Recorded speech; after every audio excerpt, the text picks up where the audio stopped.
Have you ever trusted someone so much that you never imagined being betrayed, especially by someone who claimed to love you and serve God alongside you? My name is Sarah Johnson. I'm 52 years old, a mother of 2 grown children, and for many years, my life seemed to be exactly what I'd always dreamed of: a stable Christian marriage, a close-knit family, active in the church, and serving in various ministries. I was that woman who believed she'd done everything right, you know? I was a devoted wife, a present friend, faithful to God and to my husband. But what you're about to discover may surprise you, because behind the smiles and appearances, there was something going on that I could never have imagined. Have you ever been there? Ever felt like your perfect life could fall apart at any moment? Well, that's exactly what happened to me. My husband was my best friend, my prayer partner, and together we were seen as an example to other couples in the church. We were always very involved, especially in the couples ministry, where we had not only brothers in Christ, but people I considered true friends. I believed that was the solid foundation for a blessed home, until everything changed. The first changes were subtle. He started coming home later, saying they were long meetings, ministry planning, and I believed him. After all, we were serving together. But something deep in my heart began to bother me. You know when the Holy Spirit gives you that tug, you try to ignore? I felt it, but I never thought it could be something so serious. And there was one woman in particular, someone very close to us, a respected leader, beloved by all. She seemed perfect in the eyes of the church, a role model for many wives. I could never have imagined what I was about to discover about her. Stay with me until the end, because what happened that day, I finally discovered the truth, completely changed my life, my faith, and the way I viewed marriage within the church. And, it was precisely at that moment that everything began to fall apart, ushering in the most painful and transformative phase of my story. I met my husband when I was just 22 years old. He was the kind of man who seemed to have stepped straight from my prayers, kind, caring, passionate about God, and full of dreams for the future. Our relationship began beautifully, with friendship, respect, and that butterflies in the stomach feeling that only those who have experienced their first true love understand. We believed we were building something solid, based on faith, trust, and the purpose of serving together.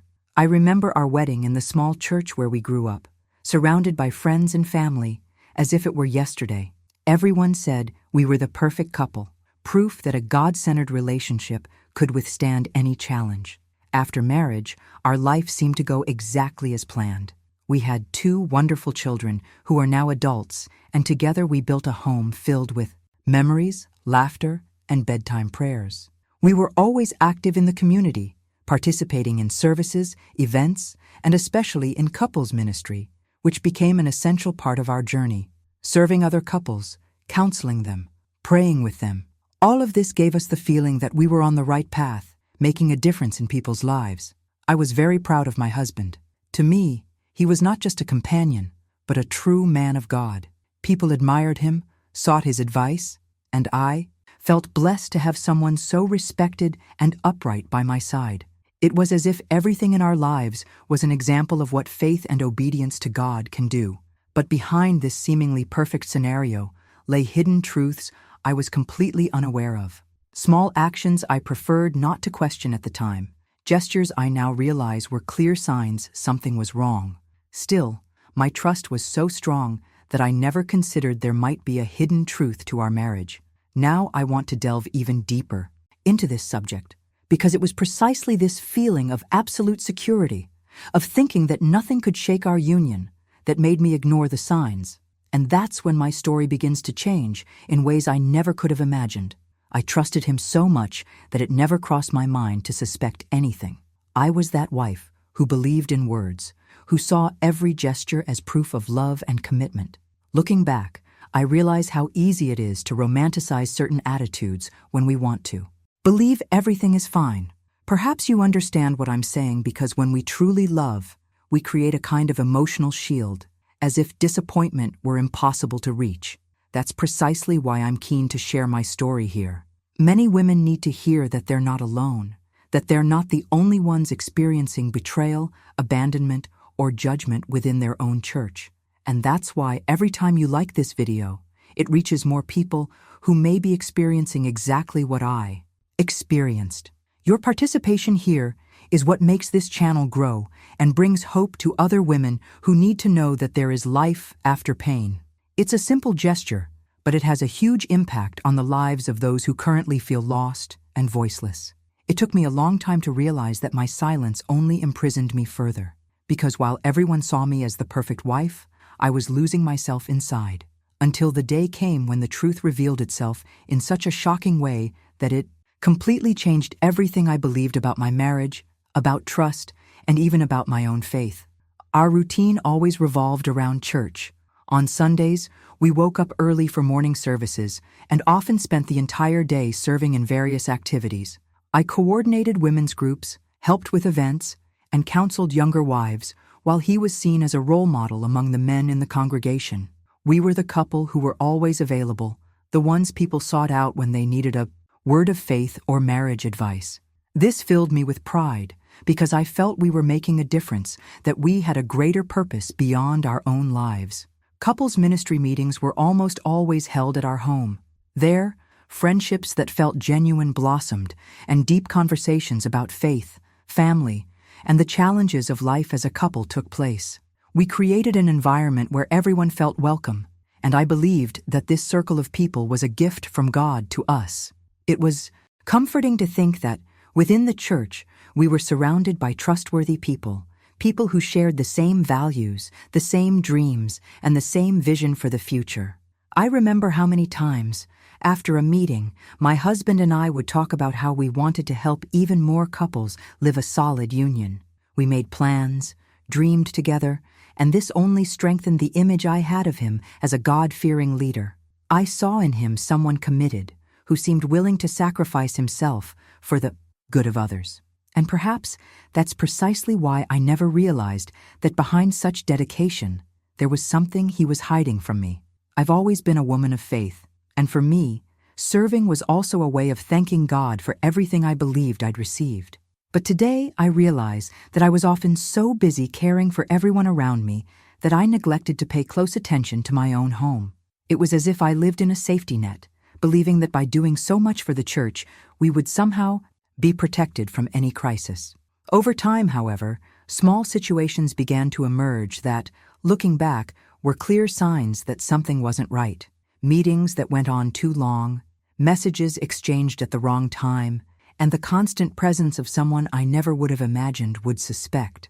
And it was precisely in the midst of this environment of trust and seemingly perfect that the most painful revelation of my life began to unfold, without me having the slightest idea of what was coming. For many years, I lived believing I had built exactly the kind of life I'd always dreamed of. Our marriage felt solid, full of purpose and meaning, and with every compliment we received from other couples, I felt even more proud to be that dedicated Christian wife, always ready to support, serve, and be an example. People saw us as role models, and this fueled the feeling that we were doing everything right. I often heard phrases like, "You are an inspiration to us," or "I want to have a marriage like yours." And this filled me with satisfaction, as if somehow God was confirming that we were on the right path. I felt safe, confident, and loved. It was as if the world around me was constantly telling me I could rest easy because my husband was trustworthy, honest, and committed. We had plans for the future, talked about trips, projects for after our children were more independent, and all of this further reinforced the image of a united couple, ready to live this story of faith and partnership to the end. I believed we were shielded from any crisis because whenever something arose, it seemed we'd find a way together, as if nothing could truly shake us. This blind trust often made me let my guard down. I never questioned subtle changes in behavior, never suspected long meetings or late-night messages. For me, it was all part of the price of serving the church, of being available to counsel, help, and support other couples. I told myself that this was our calling and that we were there to make a difference in people's lives. Over time, I realized I'd grown accustomed to this life of appearances, as if everything were perfectly under control. It was comfortable to believe that God was taking care of everything, and that therefore, Nothing bad could happen. But this mindset prevented me from seeing the hidden truth that was taking shape right before my eyes. And when reality finally dawned, it felt like the ground had been ripped out from under me as everything that seemed solid began to crumble in a matter of seconds. It was slowly and almost imperceptibly that things began to change.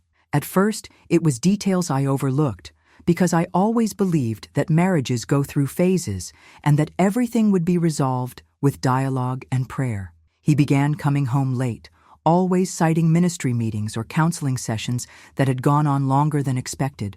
I accepted these explanations without question. After all, we'd both always been willing to serve, and I was proud of that. But little by little, I sensed something was different about the way he treated me. That attentive man, who had previously made a point of listening to me and sharing his day's plans, now seemed distant, almost indifferent. Conversations became shorter, hugs less frequent, and I noticed a certain discomfort when I asked simple questions about where he was or who he'd met. I justified it all by telling myself it was just fatigue, overwhelm. After all, he had a lot of responsibility at the church.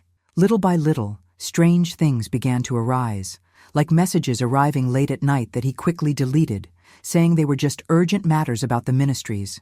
I wanted to believe him, and I did, because seeing the truth at that moment would mean admitting something was deeply wrong, and I wasn't ready for that. There were also slight changes in the way he spoke about certain people, especially a woman who had always been very close to us, someone I considered a friend, and who led our couple's ministry. He constantly praised her dedication, her way of speaking to people, and always seemed to find an excuse to be around her at church activities. I saw all of this as normal, part of the work we did together, without realizing the extent of what was going on behind the scenes. I look back today and realize how vulnerable blind trust can make us, because while I believed I was living a solid marriage, a hidden truth was being constructed before me, and I couldn't see it. It was as if each sign was just a small crack, but together, they paved the way for the most painful revelation I would experience in my journey as a wife and a woman of faith. She was always very present in our lives. From the early years of our marriage, she participated in ministry meetings, events, and trips. She was someone I considered almost a sister in Christ, a woman respected by all, admired for the way she spoke about God and counseled younger couples. I often sought her advice on marriage issues, believing she had special wisdom for dealing with the challenges of life as a couple. Over time, I noticed my husband talking about her often. There was always a compliment, a remark about how dedicated she was, how inspiring her teaching was. At first, it didn't bother me. After all, I admired her too. We laughed together, shared confidences, and I felt safe having her so close to our family. She knew our home, our children, our habits. She often spent hours with us after meetings, discussing new ministry projects. It never crossed my mind to doubt that friendship. On the contrary, I felt blessed to have someone like that walking beside us. She often praised me, telling me I was an exemplary wife, a woman of faith. It was almost as if she reinforced the perfect image I had of my marriage. Perhaps that's precisely why I couldn't see what was happening behind so many smiles and gestures of apparent complicity. Today, when I look back on those moments, I can see signs I'd previously preferred to ignore. Discreet glances exchanged between them, laughter in private conversations, that excessive care to appear as just brothers in faith. But at the time, everything seemed normal to me. I had no reason to doubt anyone. After all, we were in church, serving together, living what I believed to be a God-given mission. This trust blinded me. As I opened the doors of my home and my heart, a hidden truth was being constructed before me, silent and dangerous. And it was precisely this closeness that made the discovery all the more painful, because the betrayal came not only from my husband, but also from someone I called a friend, someone I trusted as part of my own spiritual family. That day seemed like any other. I'd left work early and decided to stop by the church before heading home, just to drop off some materials I'd use for a meeting that weekend. I didn't tell anyone, as it would be a quick stop. The parking lot was nearly empty, and I remember feeling a strange uneasiness in my heart as I walked down the quiet hallway. It was as if something inside me told me something was wrong. As I approached the room where we usually held our ministry meetings, I heard muffled voices. I immediately recognized his voice and hers. My heart raced. I couldn't explain it, but a sense of urgency and fear gripped me. I took a few steps slowly, trying to understand what was happening, and then I heard low laughter, whispers that left no doubt that this was no ordinary conversation. With trembling hands, I pushed open the door, which was only ajar. The scene I saw at that moment was etched in my memory like a deep cut. They were together, too close, in an intimacy that left no room for any innocent explanation. They both stared at me, transfixed, as if time had stopped. I felt the world spin, my legs weaken, and for a few seconds I was completely speechless, unable to believe what I was seeing. My body was shaking, my heart pounding, and the only thing I could do was take a step back, feeling the tears well up before I even realized I was crying. His expression was one of shock, of guilt, while she simply looked away, as if she wanted to disappear in that instant. I wanted to scream, to ask why, but no words came out. Everything I knew, everything I believed about our marriage, our life, and even our faith seemed to crumble before me in a matter of seconds.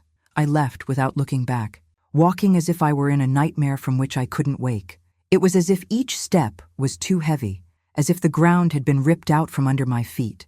In that moment, a part of me died, because it wasn't just a husband's betrayal, but the most profound breach of trust a woman can experience, coming from the one she loved and trusted most within the church. When I left that room, it was as if I'd left behind the woman I'd been before.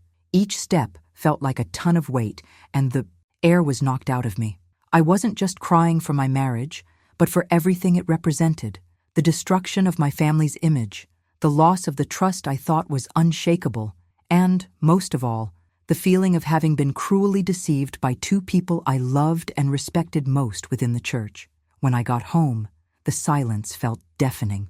I sat on the couch and stared at the walls as if I were in a strange place, disconnected from my own life. I remembered every encounter, every conversation, every prayer said with them. It was impossible not to feel ridiculous, as if everyone had seen signs I refused to see. Shame washed over me like a wave, along with guilt for having believed too much, trusted too much, and never questioned anything. More than a husband's betrayal, I felt I had lost a piece of my faith. After all, if something like this could happen within the church, among people who preached fidelity and fear of God, what else was I supposed to expect from life? This doubt gnawed at my heart, as if my very foundation had been ripped away in one fell swoop. I wondered how I would look other church members in the eye, how I would endure the looks of judgment or pity when the truth came out. It was a whirlwind of emotions: anger, sadness, disbelief, fear. The perfect image I had of my life had been shattered, and along with it, the secure, confident woman I used to be. For the first time in years, I didn't know who I was. I looked in the mirror and saw only someone broken, someone who had completely lost herself amid lies and betrayal. This feeling of emptiness was suffocating, as if my entire past had been one big farce. Every good memory now felt tainted, and I wondered if he'd ever truly loved me, or if it had all been just an appearance. It was as if my own story had been stolen from me. The following days were a veritable emotional meltdown. I didn't know how to react, and before I could even tell my side of the story had already spread through the church like a judgmental whisper. Some people approached me with pitying looks, as if I were merely the helpless victim of a tragedy.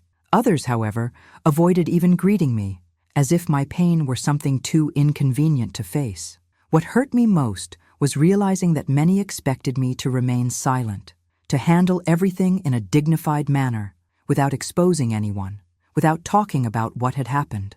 There was a hidden pressure to protect his image. After all, he was still seen as an important leader. Some even insinuated that perhaps I was at fault, that something in my behavior as a wife might have contributed to the betrayal. It was as if I had suddenly become the defendant in an unfair trial, in which the victim had to justify her own pain. The feeling was devastating. I wondered how so many people who preached love, empathy, and compassion could act so coldly when the truth demanded courage. I expected support, but found silence. I expected acceptance, but received distance. This attitude made me question not only my relationship with these people, but also the culture of a community that prefers to sweep dirt under the rug rather than face the truth head-on. It was a mixture of disappointment and anger, because besides facing the betrayal of my husband and the woman I called a friend, I also had to deal with the hypocrisy of a church that preferred to preserve reputations rather than reach out to those who had fallen. I realized how dangerous it is when an institution values appearances more than substance. This experience opened my eyes to realities I had never seen before. I, who had always believed I was surrounded by people who genuinely loved me, discovered a hard truth behind the scenes of faith. Not everyone has the courage to face the downfall of those they admired, and many would rather point fingers than extend a hand. For weeks, the silence seemed to scream inside me. I'd go to church and feel the eyes, piercing my skin, as if each person had an opinion about my story, but no one had the courage to truly listen. It was as if I'd lost the right to speak, to express my pain, because every attempt to vent always brought the same response. "Pray, Sarah. God knows all things." That hurt me even more because it felt like an invitation to swallow what I was feeling and move on without questioning anything. The loneliness was overwhelming. Friends who had previously been always there began to distance themselves, as if my situation were a forbidden topic. Some were afraid to speak out. Others perhaps felt that approaching me would mean taking sides. And I remained there, alone, trying to cope with the weight of a public betrayal, and at the same time, the coldness of a community that preferred to see me remain silent rather than give me a voice. At many moments I felt small, invisible, as if I had no value.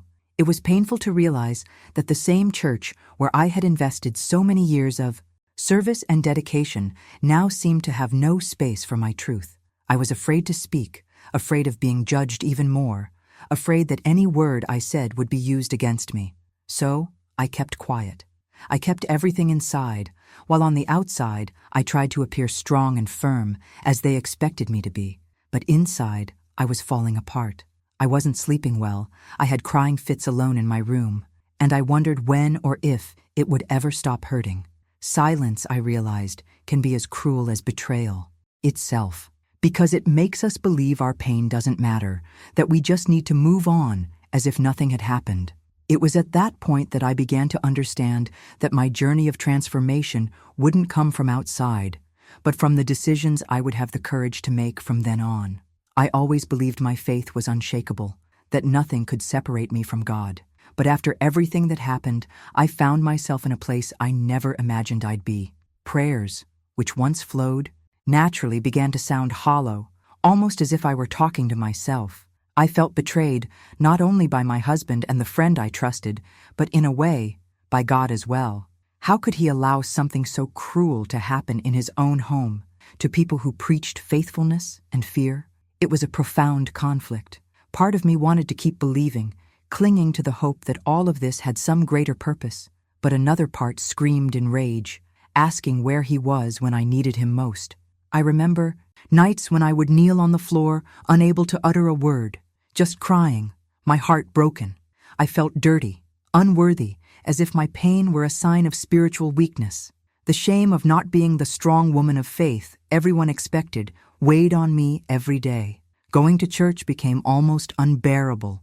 Every hymn, every sermon about forgiveness and trust in God seemed to wound me even more. I wondered how I could sing about divine faithfulness when everything around me screamed betrayal. There were times when I thought about never returning, about simply disappearing from this place that had once been my refuge and now felt like a silent tribunal.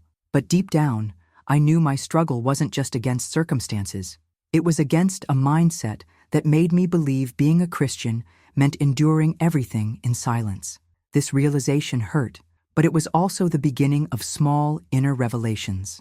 I began to understand that true faith isn't the absence of pain or doubt, but the courage to face the truth about yourself and God, even when everything seems to be falling apart. And at that point, I still had no answers, only the certainty that something inside me would never be the same after all that. There came a time when the pain seemed unbearable. I woke every day with a crushing weight on my chest, as if breathing were an enormous effort.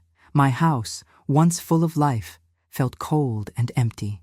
Even the walls reminded me of what I had lost, and every corner held memories of a life that no longer existed. I would look in the mirror and not recognize the woman reflected there. The sunken eyes, the tired expression, the lack of radiance. It was as if a part of me had died along with that relationship. I began to wonder what the point was in continuing to fight, in trying to start over, when it felt like everything and everyone had turned their backs on me. The nights were the worst. The silence of dawn was cruel, because it was in it that the darkest thoughts surfaced. There were days when I wished I simply wouldn't wake up, because it seemed easier than facing that reality. I found myself at the bottom of a pit so dark I couldn't see any way out. Shame also consumed me. Shame for having been deceived, for having believed blindly, for having been exposed in such a way. Shame for no longer being that woman of faith, admired by all. And amidst all this, a cruel voice inside me whispered that I was insufficient, that nothing was worth anything anymore. It was a time when I had to face not only the betrayal of others, but the hidden truths about my own frailties, about the fears I had always hidden beneath a veneer of strength. There was one day when I reached my breaking point. I was home alone, sat on the living room floor, and cried like I'd never cried before. It was a cry of despair, of someone who feels they've lost everything. At that moment, I seriously considered giving up on everything, simply disappearing so the pain would go away with me. It was a fleeting thought, but powerful enough to scare me. That moment was the darkest of my journey, and curiously, it was also there that something began to change within me. Because realizing how far I had come, I understood that if I wanted to survive, I would need to make different choices. I couldn't keep waiting for someone to come and save me. It was my life, my story, and it was up to me to decide whether I would remain fallen or have the courage to rise, even without strength. That was the first spark of something new, a sign that no matter how deep the pit, there was still a way back to the surface. After that day, when I felt like there was no way out, something inside me began to move, albeit very slowly. I realized that if I continued in that state, I would eventually destroy myself completely. It was then that for the first time in a long time, I made a different decision. I picked up the phone and called a friend I hadn't seen in months. She had always been someone who listened to me without judgment, someone who saw beyond appearances. When she answered, just hearing her voice was enough for me to burst into tears again, and instead of questions, advice, or criticism, she simply remained silent, listening to me until the very end. That was liberating because I felt welcomed, even without saying everything that was in my heart. It was she who, very gently, suggested I seek professional help. Until then, I'd been closed-minded about therapy, thinking it was for those who lacked faith. But in that moment, I realized that seeking support wasn't a sign of weakness, but rather of courage. It was difficult to accept that I needed help, because I'd always been the woman who solved everything on her own, the exemplary wife, the active Christian whom others admired. Recognizing that I was broken made me feel exposed, but at the same time, it brought me a strange sense of relief. On the first day of therapy, I could barely speak without crying. It was like opening a box full of old pain, of hidden truths about my history that I had never faced. I discovered that part of what I felt stemmed not only from betrayal, but from years of keeping myself silent to keep up appearances. It was painful to face all of this, but that was the beginning of my true journey of transformation. In addition to therapy, I returned to something I had neglected: prayer. At first, praying felt strange because it felt like my words were bouncing off the ceiling and coming back to me. But over time, I realized that even in silence, God heard me. I began writing my prayers as if they were letters to Him. This helped me express everything I was afraid to say out loud. Shortly after, I discovered a support group for women who had experienced betrayal and divorce. I didn't realize how much I needed it until I arrived. Hearing stories so similar to mine, I realized I wasn't alone. Each story brought not only pain, but also strength and hope. And for the first time in A long time, I felt like it was possible to rebuild my life, even after everything. It was through this process that I understood that healing doesn't happen all at once, but through small, daily decisions. The decision to ask for help, the decision to allow myself to cry, the decision to believe that, despite everything, I still deserved to live a new story. These seemingly simple choices gradually shifted my mindset and showed me that life could still be beautiful, even after so much darkness. Realizing I wasn't alone on that journey was transformative. With each encounter, with each sincere conversation, I felt small cracks in my heart begin to be filled with something new, hope. And that's precisely why I chose to share this story here with you. Because I know there are other women going through similar situations, feeling the same pain, the same silence, and believing there's no way out. When we find a safe space to share our struggles and victories, everything changes. That's why this channel exists, to be a place of welcome, of genuine exchange, where life stories can inspire new decisions and new journeys. And if you feel this content resonates with you, if this story somehow spoke to your heart, I invite you to subscribe to the channel. Your participation is what keeps this message alive, allowing it to reach more people who need to hear it. Each new subscription strengthens this community and paves the way for more stories of overcoming and transformation to be told. Together, we can create a space where no one has to face pain alone, where every step toward healing is celebrated. As I continue to share everything I've learned throughout this process, I want you to know that your presence here makes all the difference. Because just as someone reached out to me when I needed it most, now it's my turn to reach out to you. And who knows, you might also inspire someone else on this same journey. It was during this process of seeking help that something unexpected began to happen within me. I was still hurt, deeply scarred by everything I had experienced, but little by little, I realized that God had not distanced himself from me as I had imagined. On the contrary, it was as if he were present in every detail, even in moments when I didn't have the strength to pray. There were days when all I could do was cry, and yet I felt a subtle, almost imperceptible peace that enveloped me in a way I couldn't explain. It was in this silence that I began to understand that God saw my pain and that he had never abandoned me, even when my heart screamed otherwise. Small signs began to appear in my daily life, as if they were gentle reminders that I was not alone.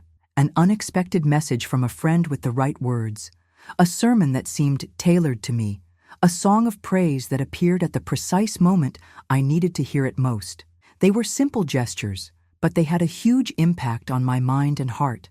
I began to realize that God's love is revealed not only in great miracles, but also in the details, in the subtleties we often overlook because we are immersed in pain. This realization brought a shift in mindset I never expected. If before I had seen myself as rejected, marked by betrayal and judgment, now I began to understand that, for God, I continued to be loved, chosen, and valued. This revelation was like a breath of life. Little by little, I began to see myself differently, to make new decisions, to take conscious steps to rebuild my identity not as a betrayed wife, but as a beloved daughter. I remember one particular night when, after a long time, I was able to truly pray, without anger, without hurt, just with a broken heart.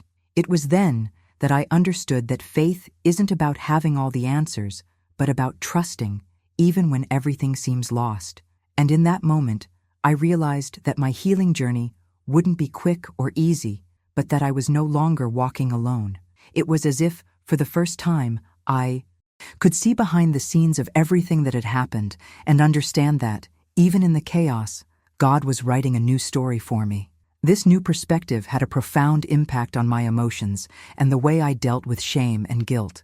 It was as if a hidden truth had finally been revealed. I wasn't defined by what happened to me, but by who God said I was.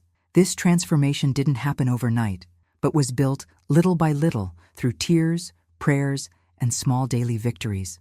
And as I opened myself to this very personal love, I realized that he was restoring not only my heart, but also my ability to dream again, to believe that there was still purpose in my story. Each revelation I had about who God truly was freed me a little more. giving me the courage to move forward without carrying the weight that wasn't mine to carry. And it was like this, in this process full of ups and downs, that something inside me began to blossom again, as if a new stage was about to begin, bringing with it a meaning that I no longer believed was possible to experience again. From that true encounter with God's love, a silent process of reconstruction began to unfold within me.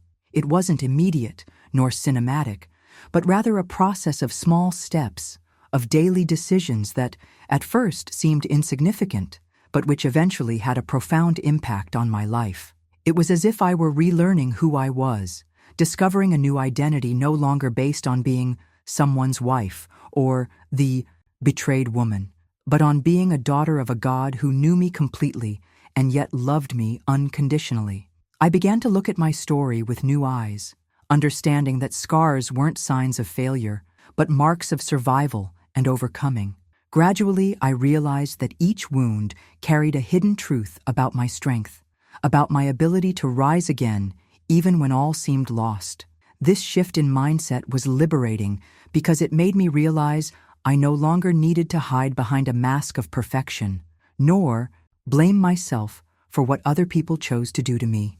I began investing in myself in ways I'd never allowed myself before. I went back to studying, took care of my body and emotional health, and surrounded myself with people who truly wanted the best for me, not just those around when everything seemed perfect. It was through this process that I realized that starting over requires courage, but also the humility to accept help. So I sought support in therapy, in groups of women who shared their own journeys of pain and healing, and I realized that there is incredible strength in being able to listen and be heard without judgment.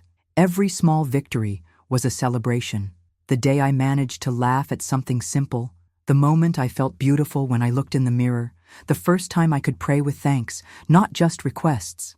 All of this showed me that true transformation doesn't happen just when circumstances change, but when our outlook on ourselves and life is renewed.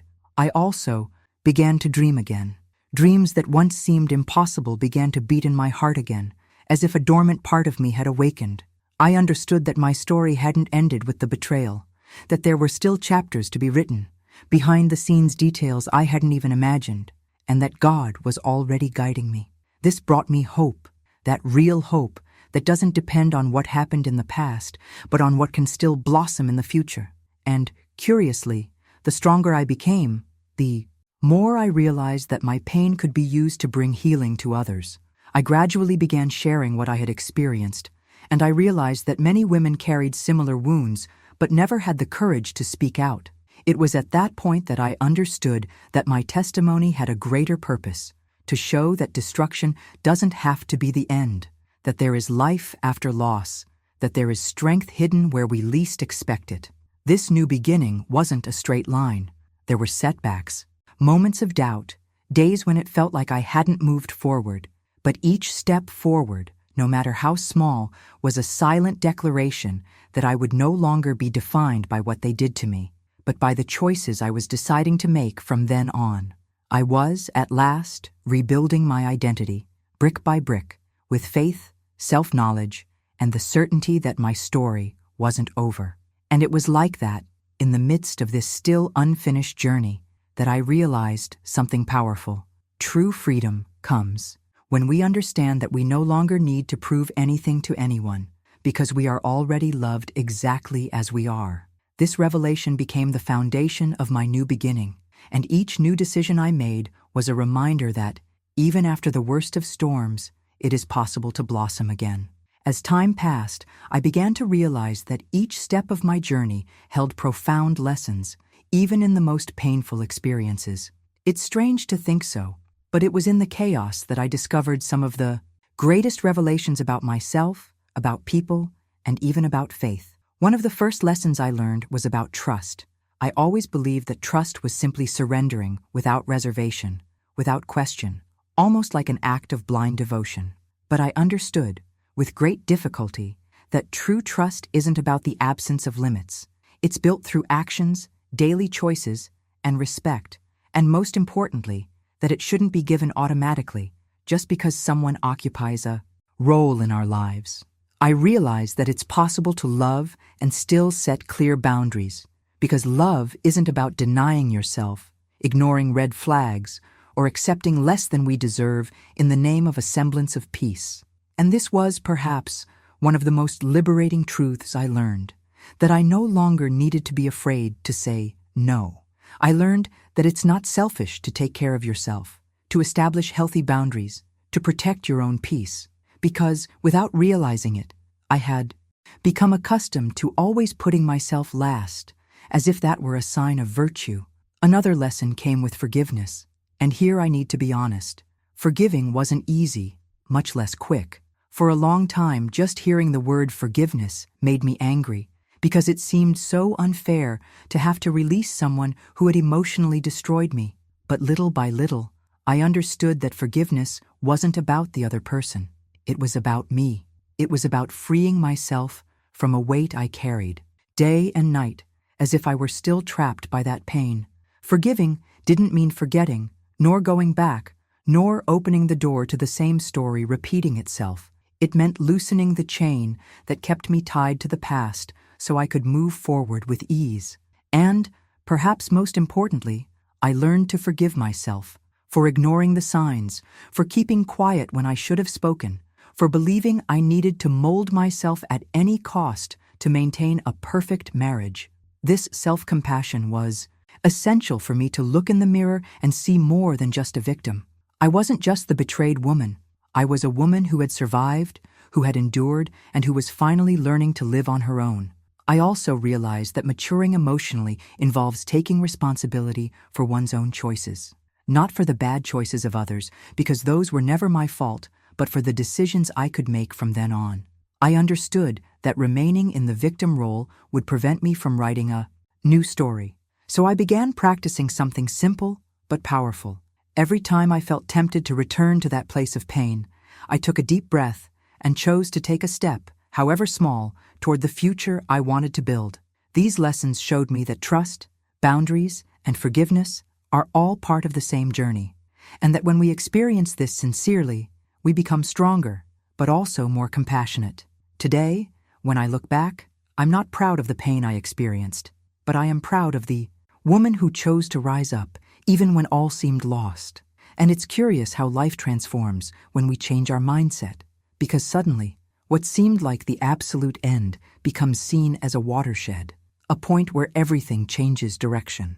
I began to see my past as a chapter, difficult, painful, full of scars, but still, just a chapter. And as contradictory as it may seem, this brought lightness. It brought the certainty that my story would never be reduced to what they did to me. Every reflection I had during this process became a reminder that life doesn't go back to how it was before, but it can be much richer, much truer, when we stop living to please and start living with purpose. And this transformation doesn't happen overnight. It's built on small decisions in the silent back rooms when no one is looking. It's in this secret place where only you and God know the battles you fought that true strength is born.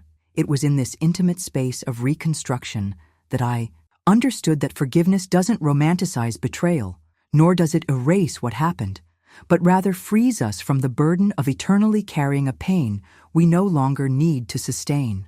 That setting boundaries doesn't make us cold, but rather protects us from reliving the same cycles of suffering. And that trusting again is possible, but now in a much more conscious, mature, and healthy way. These lessons aren't an endpoint, but the foundation upon which I've built a much more authentic, free, and meaningful life. And every step I take today is the result of everything I've learned about myself, about people, and about God in this process, which, though painful, has led me to a place of strength I never imagined I could reach. And it's precisely because of everything I've experienced that today, I have something profound to say to every woman facing the pain of betrayal or abandonment. You are not alone, even if loneliness tries to convince you otherwise. I know what it's like to feel like the ground has fallen away, that no one understands the intensity of what you're going through, and that in some cruel way, the world keeps spinning while you struggle to get out of bed every day. But the truth is that there's a strength within you that may still be dormant, a flame that, when rekindled, completely transforms how you see yourself and how you approach life from now on. What happened to you isn't fair, and nothing I'm saying here is meant to minimize pain or romanticize suffering. What they did was a choice they never had control over, and no justification can erase the devastating impact of betrayal. But there's something only you can decide, whether the story will end there or if this will be just a chapter in your journey of transformation. I needed to understand that no one would come and save me. People can offer support, they can hold our hand for a while, but the decision to rise up, to change our mindset, and to rebuild our identity is ours. And when you choose this path, something changes. It's as if, suddenly, the pain stops being just a burden and becomes a source of strength. I know, it seems impossible to believe at first, but it's true. Every step we take toward ourselves, whether it's seeking professional help, connecting with people who truly support us, or simply allowing ourselves to cry without guilt, is a step that brings us closer to the emotional freedom we so desperately need. I want to remind you of something very important. You don't need to prove anything to anyone. You don't need to maintain an image of strength all the time, nor pretend everything is fine when it's not. Being strong isn't about never falling. Being strong is about getting back up every time life knocks us down. And this is a process. There will be days when you'll feel on top of the world, and others when you'll feel like you're at rock bottom again. But the difference is that over time, you'll realize that those difficult days no longer have the same power over you. It's also crucial to understand that betrayal says much more about the person who betrayed than about the person being betrayed. This freed me from a huge burden of guilt and self-criticism. I began to see that I no longer needed to try to understand what I failed to do or failed to do, because the hidden truth, which we often don't want to face, is that the decision to cheat always belongs to the person who commits the act, never to the person who was hurt. And from there, a space emerges for something beautiful, a new beginning. This new beginning isn't about finding another relationship to fill the void, nor about proving to the world that you've moved on. It's about looking at yourself with compassion, rediscovering who you are, what you like, what you dream of. It's about building, day by day, a life aligned with your values and purpose. The greatest revelation I had on that journey was realizing that pain, however terrible, doesn't have the final word. That it's possible to rise from the ashes, even when everything seems destroyed. That self-love isn't a luxury, but a foundation. And that God, even when He seems distant, never stopped seeing me, never stopped silently sustaining me, preparing a path I couldn't yet see. So, if you feel powerless today, hold on tight to the certainty that this phase doesn't define who you are or what will become of your life. Believe me, there is healing, there is transformation, and there is a version of you that will look back with pride at everything you've overcome. This version is within you, waiting for the moment when you choose to stand up, take a deep breath, and begin once again to write your story. And it's precisely at this point that the journey stops being just about surviving the pain and becomes about something much bigger, about finding new meaning in life, about making more conscious choices, about never again accepting crumbs of love. Because when we understand our worth, nothing small or shallow can hold us back. That's where true transformation begins, the one no one can take away from you. And when this process begins, everything takes on a new color. Life ceases to be just a battlefield and becomes a realm of possibilities. You learn to walk lightly, even carrying scars, because you discover that they don't define you. They simply tell the story of someone who survived and decided to truly live. And it is in this new awareness that the greatest strength resides.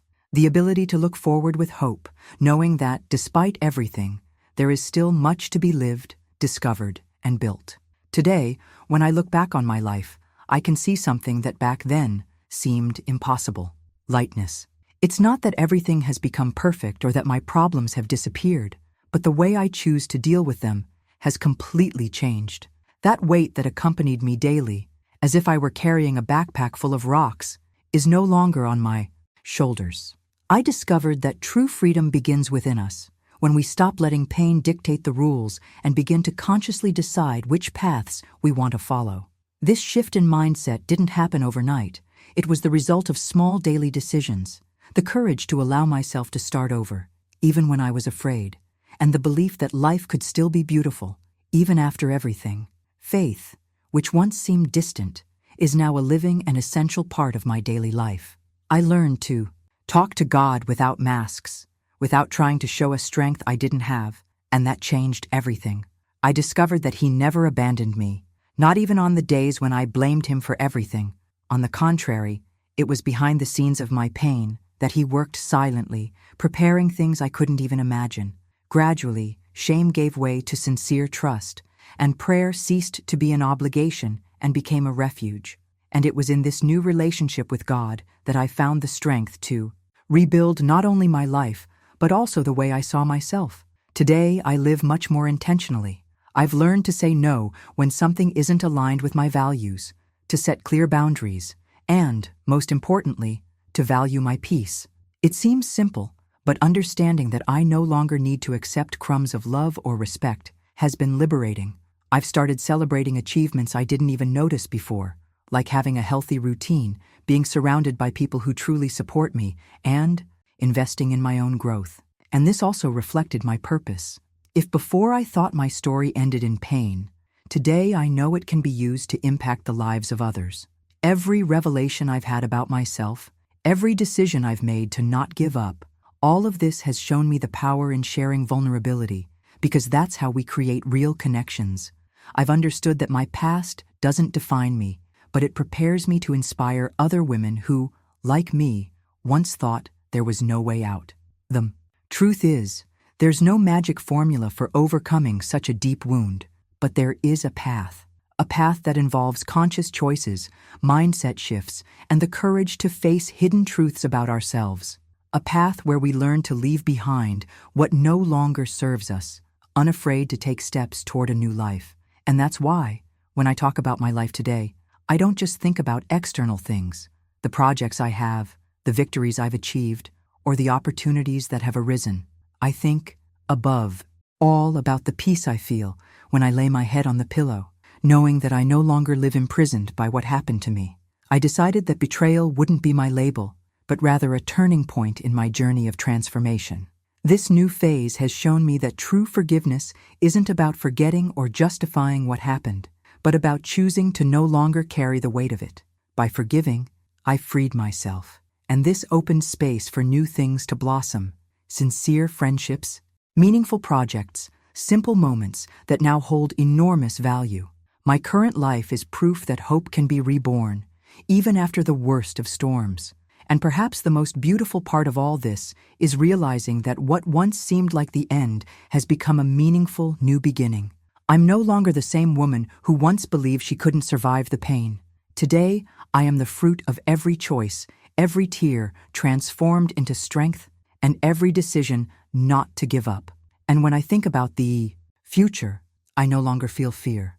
I feel only gratitude for the opportunity to continue writing my story, now with greater awareness, more courage, and the certainty that there is still much to live and build. And it's precisely for all of this that, in sharing my story here, I'm not just thinking about myself, I'm thinking about every woman who, at this very moment, may be feeling the same pain I once felt, that mixture of emptiness, anger, fear, and loneliness that seems to have no end. Maybe you're hearing these words and recognizing yourself in them, feeling as if someone has finally spoken out loud what you've never had the courage to say. And that's why opening my heart in this way has become so important, because I know how difficult it is to think that no one will understand, that no one will see the depth of the wound you carry inside. Sharing my journey was, for me, an act of courage, but also of liberation. By exposing my vulnerabilities, I realized that many women harbor similar stories within themselves, full of hidden truths that have never been spoken aloud. And not because there was a lack of opportunity, but because the fear of judgment is real, heavy, suffocating. I was afraid too, afraid of being misunderstood, of being singled out, of seeing my pain become a topic of conversation. But what I discovered is that when we have the courage to expose ourselves honestly, we create a safe space for other voices to be heard. That's why today I extend a genuine invitation to you who are following me. If these words resonated with me, if they touched your story in any way, I truly want to hear from you. I want you to feel that this is a space where you can speak without fear of being judged, because I know that when we share our pain, it becomes lighter. When we talk about what hurts us most, we open the way to healing. Don't underestimate the power of telling your story. Every time one woman decides to break her silence, another finds the courage to do the same. It's like a ripple effect. One honest revelation inspires another, and together we create a network of strength that goes far beyond what we imagine. Together, we can transform the narrative of pain into something that generates life, purpose, and new beginnings. Maybe you think your story isn't important, but it is. Maybe you think no one will understand, but they will, because there's always someone who needs to hear exactly what only you can say. There's always someone who, by listening to your experience, will realize they're not alone. And that's how we change lives, one conversation at a time, one outburst at a time, one courageous decision at a time. When I decided to rebuild my life, I realized that loneliness was the most dangerous terrain for anyone trying to get back on their feet. It's in silence, in the absence of support, that many women end up giving up on themselves. Therefore, every word I share here is a reminder that, yes, there is hope, and that love, faith, and strength can be reborn within us when we decide not to carry everything alone. That's why I believe so strongly in the importance of creating a truly welcoming space. When you leave a comment telling your story, you're not just talking to me. You're reaching out to another woman who might be reading and thinking, I thought this was just me. You become part of something bigger, a silent but powerful movement of healing and transformation.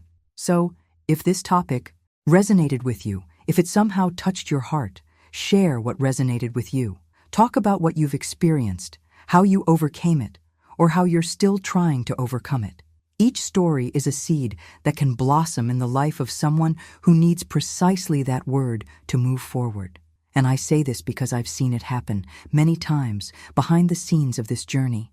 Women who, through a conversation, decided to seek help, take a step toward their own freedom, and choose themselves.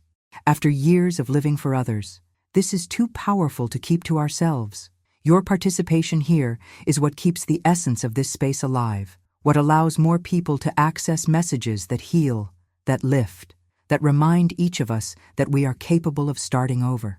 And together, we strengthen each other, showing that there is life after pain, that there is hope after a fall, and that transformation is possible for anyone who decides to take the first step. And it's precisely because I believe in this power of connection that I continue here, sharing not only my story, but also the certainty that a new beginning is for all of us.